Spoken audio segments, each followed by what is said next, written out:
Hi, I'm Heather from booktubes, and today's fantasy romance recommendations. It has been a couple of years since my last fantasy romance recommendation video, so I will link that. But these are ones that do not show up in that one that I have absolutely loved. This is not paranormal romance recommendations. This drives me up the wall every time, not every time, but a lot of people are doing fantasy romance recommendations and half of their recommendations are paranormal romance, and it kills me. I do not like when people conflate the two. They're not the same thing. Fantasy romance has to have a fantasy world. It can't have our world in it. And then paranormal romance does have our world in it, but with paranormal elements, usually creatures and races and peoples. But there's cell phones and there's the United States. There is no United States in a fantasy romance. Okay? So these are not paranormal romance, these are fantasy romance. The first one I have for you is Paladin's Grace, which is Saint of Steel #1 by T. Kingfisher. This is by far my favorite T. Kingfisher series and entries and books and all of that. I know that they are really popular for other books, but I think that this is their best, and it has been picked up by a traditional publisher, so you're probably going to see some hype for it in the coming year or so. But I'm telling you right now, that is fantastic and amazing and everything that you've ever wanted in your entire life. So this is a woman in her 30s, and she has this run-in with this paladin, which a paladin is a holy knight or a religious knight, and his god died. So you have all these different gods, and you have their temples and the people who worship them, and his god died. No one knew that a god could die. No one even knows how his god died. When it did, they all kind of went berserk, and there was a big slaughter, and most of them have not been able to live. They either died when their god died in that initial onslaught, or they have not been able to live with themselves and have unalived since then. So there's only a tiny handful of the Saints of Steel left. And he is one of them, and they are very damaged, but they are also good people doing the best they can. They run into each other, and he ends up kind of trying to protect her from different things, and there's these very creepy things happening in the city, and they're kind of on the hunt for them and trying to figure it out. This is funny, it's sweet, it's dual POV. Yes, I believe it's dual POV. You have a little bit of a murder mystery going on, and I cannot tell you how incredibly surprised I was when I picked this up and I realized how funny and sweet and how much romance was in this book. It's top tier, is unbelievably good. The fact that you have probably never heard this fantasy romance recommended to you for fantasy romance lovers is a crime that I'm here to correct. Then I have Queen and Conqueror, which is the Queen's Red Guard #1 by Isabelle Olmo. This one, you have these two countries that are at war. This is not a colonizer romance, so you have just a regular war, right? And her husband has been killed in the war, her husband the king. And so she decides that to bring peace to their countries, she will marry the man who killed her husband, the enemy king. And she is incredibly smart, she's incredibly politically savvy and a true ruler, and this king is not. He's not. He just wants to be pointed in a direction and sent off to fight. And they have a romance in a way that works really, really well, because he's maybe not as dumb as he seems, and she maybe needs to have someone to bring her peace, and she doesn't need someone to tell her how to rule. She can do that herself, but she needs someone to be there for her. I will say the world can be pretty homophobic, and you have some pretty bad historical homophobia and abuse towards a lesbian couple specifically that is mentioned. It might be difficult to read, but many of the characters are queer. If you want to read about a powerful queen with actual power and an actual support system falling in love with someone who is worthy of her, this is the book. Then I have Center's Isle by Angela Montoya. This is new adult fantasy romance. She is a witch, and witches are not to be trusted, and they are kept on Center's Isle, where the church allows powerful men to pay the church a tithe, and for that they can be bound to a witch, and they control their magic, because when this binding ceremony happens, they actually can impose their will on the witch. So not only can the witch no longer control their magic against the will of the person that they are bound to, but everything else in life. So she's 18, her time is here to be picked, and there's a new king, and he's obviously going to pick her because she has very powerful shadow magic. But the Prince of Pirates washes up on shore, and they might be fated mates. And what is she gonna do? What is she gonna do? No one has the power. Everyone is struggling.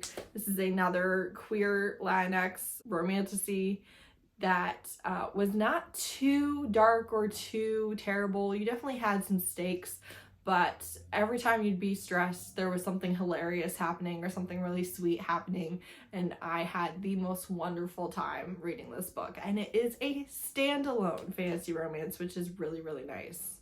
Then I have I'll Never Be Your Crown Princess, Volumes 1 and 2. This is a fantasy romance, explicit, steamy manga, and it does have dubious consent. He is the prince and she is his fiance, but she doesn't want to be his fiance, even though she's never met him. So her solution to that is she's going to lose her virginity, because the prince's betrothed has to be a virgin. So binga banga booma, we can solve this problem. So she does that. The only problem is the stranger that she sleeps with is the prince. Next, I have The Housewitch by Delemhach.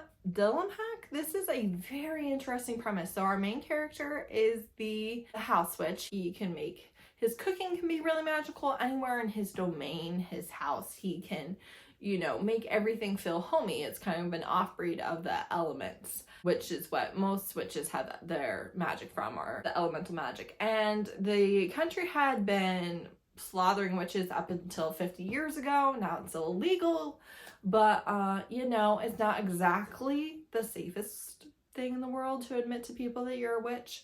So he becomes the royal cook without letting anyone know that he's a witch, and is the worst kept secret you have ever read about. Everybody figures it out. But you follow him as he makes friends with the king and the 7-year-old prince and the spy master, who's also the queen's best friend and also a lady, and also he might be desperately in love with, but they have class separation, and how will they ever overcome this? And also she might have to marry for political reasons to avoid war, and also his abusive dad might be part of the war for the enemy kingdom. And also he has a ridiculous rivalry with the mage. Mages and witches really don't like each other. Witches, their magic is inherent to them, and mages learn it, and it's hilarious. It's fantastic. Also, there is a familiar that is a cat, a talking cat, a cat that is actively trying to help his witch despite his witches throwing up walls in his way. You get the POV of the cat, by the way. It's great. It's cozy fantasy romance in a way that I wouldn't have known to look for, but I'm so happy it exists. Then I have Autumn of the Witch by Iris Foxglove. This is a queer polyamorous fantasy romance with BDSM. There is sadism and pain and stuff, so if you're not into that, you might not like that. But this is an established couple. He finds this autistic, he's like a witch, I think. He finds him, or he's like a toy maker. That could be wrong. I don't know. But the husband finds this guy in the woods and he brings him home, and he and his wife nurse him back to health, and it is their romance between the three of them. The wife has a chronic illness. This is not fixed magically, which they definitely had the opportunity to, and they chose not to, and I appreciated and respected that choice. So she has a chronic illness. It's really, really sweet. It's him finding a place where he belongs. And it's just so sweet and steamy, and an interesting premise. I loved this book, and then I still haven't read any more by them. It is a writing duo, and I really want to because I loved this one. Then I have Ruthless Villains by Marianne Blackwood. This is villains. They are the bad guys, if you will. They are dark mages, and they've been actively trying to kill each other for years. But now they have to work together to ensure their survival, and they're going to be backstabbing, double-crossing, knife to the throat. I'll give you an orgasm, and then I'm going to gloat about it. Also, I'll give you an orgasm, but it doesn't mean anything. Also, let's sleep together again, but no, at the end of this, I will go back to killing you. And then maybe a little bit of falling in love, but they can never, ever know because safety. The writing is not the best thing you've ever read, but the premise and the sex and the villains as your main characters, that's very fun. Then I have In the Care of Magic, a queer cozy monster erotica by Robin Jo Margaret. So this is erotica. It ends in kind of a happy for now. They are aromantic, so there isn't romance in that sense, but you have a sex demon and a pansexual curvy witch, and they're gonna keep meeting up. And it's so sweet, so hot, so lovely. It's such a delight. The care and the explicit consent and just the care, just them caring about each other, caring about each other's boundaries, about each other's needs, about what would make them comfortable. Even if they're saying yes, it seems like they're not that comfortable, so I'm not going to do it. And just them finding peace and happiness with each other, a delight. Then I have a couple that are not explicitly fantasy romance, but they are fantasy with a heavy romance subplot. The first one is Iron Widow by Jiren J. Zhao. This is a sci-fi fantasy based on Chinese history, and you have these mechs that are powered by will and life force. The female pilots die a lot. And so her sister is taken as a female pilot and then doesn't even make it to the cockpit. She's actually murdered by the male pilot outside of battle. And because she wasn't killed in battle, her family doesn't even get the stipend that they would have. You do have the Chinese foot binding. So our main character deals with chronic pain. She can't walk without assistance. Is disabled, but she is full of rage. She's full of rage at her family. They're the worst. She's full of rage at the system. It's the worst. And she is bound and determined that, you know, maybe she can't fix everything, but she can kill the guy that killed her sister. So that's her plan. And she goes and she ends up basically getting thrown into the mech and into the cockpit in the battle when she hadn't really planned on it. And she emerges as an Iron Widow. And the system punishes her for this by pairing her up with the most powerful pilot that they have, who is also a convicted murderer and a prisoner, doesn't have rights or freedom. And then there's also her childhood best friend, who is a rich, pretty boy who comes off as a cinnamon roll but is maybe far more ruthless than he appears. And you have a polyamorous romance between the three of them as they, you know, kind of try and kill everybody because everybody sucks and the system needs to burn down. And also maybe they aren't fighting for what they thought they were fighting for. It's great. I will say that the publisher is punishing the author for publicly standing up for Palestine by holding the sequel, Heavenly Tyrant, hostage. And it's very interesting because if you've read their book, of course they would stand up for human rights. Of course they would be against an oppressive system. But, you know, the publisher's like, oh, we only want the fictional version of that.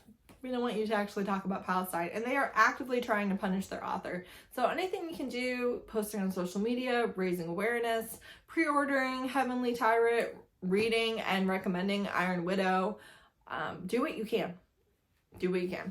Then I have Mask of Beors by M.A. Carrick, the Rick and the Rose trilogy. This is a completed trilogy. It is fantastic. My favorite books of 2023. This again is fantasy with a heavy romance subplot. You have several romance subplots actually. So you have a con artist who's trying to worm her way into the nobility, and also she has many possible love interests and you don't really know who she's going to end up going for. I will say she did not go for the one I would have picked, but that's fine.